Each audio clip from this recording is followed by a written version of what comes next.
ఇంద్రనీల్ గారు, ఈరోజు జగన్మోహన్ రెడ్డి గారిని డిఎస్సి అభ్యర్థులు కలిశారు. నిజానికి లోకేష్ గారు విద్యాశాఖ మంత్రి, ఆయన కలవాలి, న్యాయం చేయమని ఆయన కోరాలి.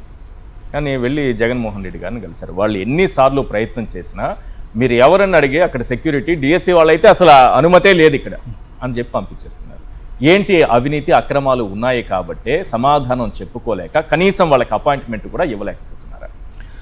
ఈరోజు మనము ఆ డిఎస్సి అభ్యర్థులు ఎవరైతే ఉన్నారో వారు జగన్మోహన్ రెడ్డి గారిని కలిసి వాళ్ళు ఎక్స్ప్లెయిన్ చేస్తాం చూసిన తర్వాత సామాన్యమైన ప్రజలకు సైతం ఏం జరిగిందో అర్థమైపోయింది సార్. డిఎస్సిలో కొన్ని అవకతవకలు జరిగాయి అనేది కొంత స్పష్టంగా అర్థమైపోతుంది. కాకపోతే ఇక్కడ మీరు గుర్తుంచుకోవాల్సింది ఏంటంటే గతంలో ఎప్పుడెప్పుడు జరిగినాయి, వాటిని ఎలా రెక్టిఫై జరిగింది అంటే డిఎస్సిలో బాధితులు ఎవరైతే ఉన్నారో వాళ్ళకి గతంలో ఎప్పుడన్నా న్యాయం జరిగిందా ఫస్ట్ ఇది ఒకసారి చెక్ చేసుకోండి. ఫస్ట్ 1998లో ఇలాంటి అవకతవకలు జరిగి చాలామంది ఏమంటారు బాధితులుగా మిగిలిపోయారు. 98లో వాళ్ళు కోర్టును ఆశ్రయిస్తే 2009లో కోర్టులో వాళ్ళు కేసు గెలిచారు.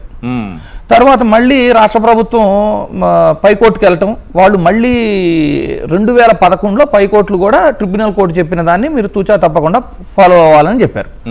2008లో కూడా ఇలాగే మార్కులు కొన్ని మార్చటం వలన అప్పుడు కూడా కొంతమంది అభ్యర్థులు నష్టపోయారు. వారు కూడా కోర్టుకు వెళ్ళారు, వాళ్ళకు కూడా అన్యాయం జరిగింది. ఒకసారి ఏమో చంద్రబాబు గారు, ఇంకోసారి కిరణ్ కుమార్ రెడ్డి గారు. కోర్టు తీర్పులు ఎప్పుడు వచ్చినాయి? 2011కి పైకోర్టులు కూడా ఇచ్చేసినాయి. అంటే ఆ తర్వాత కూడా చంద్రబాబు గారు 5 సంవత్సరాలు సీఎంగా ఉన్నారు. అంటే కోర్టు తీర్పులను గౌరవించి మరి వాళ్ళకి ఎవరికైతే నష్టం జరిగిందో అది వాళ్ళ హయాంలో జరిగిన ఎగ్జామ్ వలన వాళ్ళకి ఏమైనా ఉద్యోగాలు ఇచ్చారా? కానీ జగన్మోహన్ రెడ్డి గారు అధికారంలోకి వచ్చిన తర్వాత వారందరికీ కోర్టు తీర్పును గౌరవించి చేయగలిగిన న్యాయాన్ని చేశారు. అవును. ఇంకోటి గుర్తుపెట్టుకోవాల్సింది ఏంటంటే బయట మార్కెట్లో అంటే మాతో కూడా కొంతమంది ఆర్గ్యూ చేస్తుంటారు. ఏమని? అసలు జగన్మోహన్ రెడ్డి గారు ఒక్క డిఎస్సి జాబ్ కూడా ఇవ్వలేదు, ఇప్పుడు మేము మెగా డిఎస్సి నడుపుతున్నాము అని చెప్తున్నారు. అవును. మీరు చెక్ చేసుకోండి. 1998కి సంబంధించి 4000 జాబులు, 2008కి సంబంధించి 2200 జాబులు, అలాగే 2018లో ఎగ్జామ్ కండక్ట్ చేసి అంతా కంప్లీట్ చేసినా కూడా వాళ్ళకి పోస్టింగ్ ఇవ్వాల చంద్రబాబు గారు. దగ్గర 8000 మందికి మరలా జగన్మోహన్ రెడ్డి గారే వాళ్ళకు కూడా ఇచ్చారు. ఇది కాక స్పెషల్ డిఎస్సి పేరుతో 1500 మందికి ఇచ్చారు. ఇది కాక 2024 ఎలక్షన్లకు ముందు మళ్ళీ 6000 పోస్టులతో డిఎస్సి ప్రకటించారు. ఇవన్నీ కలుపుకుంటే 22,000 పోస్టులు 6,000 పోస్టులు జగన్మోహన్ రెడ్డి గారు పెట్టినవే. ఫీజు కట్టిన వాళ్ళు కూడా ఇప్పుడు మళ్ళీ కట్టాల్సిన అవసరం లేదనే చెప్పారు. సో ఇవన్నీ కలిపితే ఎంత అనుకుంటున్నారు? సరాసరి 22,000 పోస్టులు డిఎస్సి. అందులో 16,000 పోస్టులు నియామకాలు జరిగినాయి, కానీ ఒక్క పోస్టు కూడా ఇవ్వలేదు అనేది ఒక అబద్ధ ప్రచారం. అయితే ఈ బాధితులు నిజంగా ఇప్పుడు రైట్ డెసిషన్ తీసుకున్నారేమో అనిపించింది నాకు. ఎందుకంటే గతంలో చంద్రబాబు గారు సీఎంగా ఉన్నప్పుడు ఎవరైతే బాధితులు ఉన్నారో 98లో వాళ్ళకి కోర్టు తీర్పు వచ్చిన తర్వాత 5 ఏళ్ళు అధికారంలో ఉండి న్యాయం చేయని వ్యక్తి తర్వాత మరలా జగన్మోహన్ రెడ్డి గారు న్యాయం చేశారు. కాబట్టి అట్లీస్ట్ జగన్మోహన్ రెడ్డి గారు అధికారంలోకి వస్తే న్యాయం చేస్తారు అని అర్థం చేసుకుని ఆయన దగ్గరకు వచ్చారు అని నేనైతే అనుకుంటా. దీనికి ఇంకొక ఎగ్జాంపుల్ యాడ్ చేసి చెప్తా చూడండి. రేపు వీళ్ళకి న్యాయం జరిగే అవకాశాలు ఉంటాయా? అదే చెప్పబోతున్నా, చూడండి ఎట్లా ఉంటుందో. ఇప్పుడు కలకత్తా వెస్ట్ బెంగాల్లో 2014-16 మధ్య ఇలాగే ఉపాధ్యాయుల నియామకం ఎగ్జామ్ నడిచింది. అక్కడ డిఎస్సి బదులు ఎస్ఎస్సి అంటారు. 25,000 పైచిలుకు జాబులతో స్టార్ట్ అయినది. Pen and paper, OMR sheet. అక్కడ కూడా ఇలాగే ఉద్యోగాలు అమ్ముకున్నారు. అంటే ఈ అభ్యర్థులు ఎవరైతే ఉన్నారో వాళ్ళు బయటకు వచ్చి ధర్నాలు చేసి కనీసం కోర్టులకు వెళ్ళిన తర్వాత కూడా కోర్టులు 4 సంవత్సరాలకు కానీ మినిమం డెసిషన్ తీసుకోవాలి. తరువాత ఈడీకి అప్పచెప్పింది కేసుని, సిబిఐ అండ్ ఈడీకి. సిబిఐ వచ్చి మళ్ళీ ఇన్వెస్టిగేట్ చేయడానికి 2 ఏళ్ళు పట్టింది సార్. 2016 ఇన్సిడెంట్ 2022 కానీ ఇందులో అక్రమాలు జరిగినాయి అని చివరికి ఏమైంది? విద్యాశాఖ మంత్రిని అరెస్టు చేశారు. గుర్తుపెట్టుకోండి, విద్యాశాఖ మంత్రిని అరెస్ట్ చేశారు. తరువాత ఈ నియామకంలో పనిచేసిన విద్యాశాఖకు సంబంధించిన ప్రభుత్వ ఉన్నతాధికారులందరినీ అరెస్ట్ చేశారు. మొత్తం 25,000 మందిని ఆ నియామకాలు క్యాన్సిల్ చేసి మళ్ళీ పెట్టమన్నారు.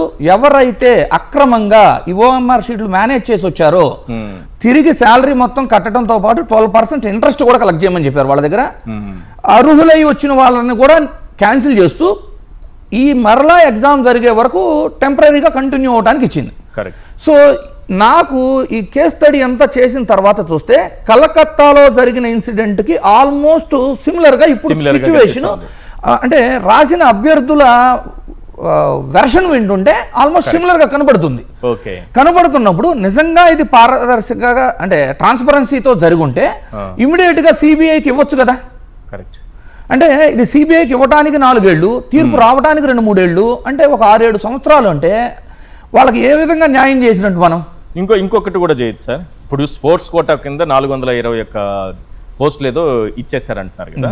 సింపుల్, వీళ్ళు ఏ స్పోర్ట్స్లో ఏ క్రీడల్లో వీళ్ళు ఎక్కడ సర్టిఫికేట్ పొందారు, ఏ సర్టిఫికేట్ ఆధారంగా వీళ్ళకి ఉద్యోగాలు వచ్చాయి, టెట్ డిఎస్సి రాశారా, ఈ 4 ఇప్పుడు ఎందుకు ఈ మాట అనాల్సి వస్తుందంటే ఆల్రెడీ ఉద్యోగాలు వచ్చిన వాళ్ళ పొట్టగొడుతున్నారు వైఎస్ఆర్సీపీ వాళ్ళు అని మాట్లాడుతున్న నేపథ్యంలో ఆ స్పోర్ట్స్ కోటా కింద ఉద్యోగాలు తీసుకున్న వాళ్ళు వచ్చి ఈ క్రీడలో నేను టాపర్, ఈ దేశం కోసం ఇలా పోరాడా, ఈ క్రీడ కోసం ఇలా పోరాడా అని ప్రెస్ మీట్ పెట్టి ఎవరైనా సరే సర్టిఫికేట్లు చూపించగలరా ఎవరైనా? ఈ రోజు ఒక అభ్యర్థి వాళ్ళతో పెట్టించచ్చు కదా లోకేష్ గారు. ఈ రోజు ఒక అభ్యర్థి జగన్ గారితో మాట్లాడుతూ నేను చూశాను సార్, 32 టైమ్స్ నేషనల్ మెడల్స్ గెలిచాడంట ఆర్చరీ.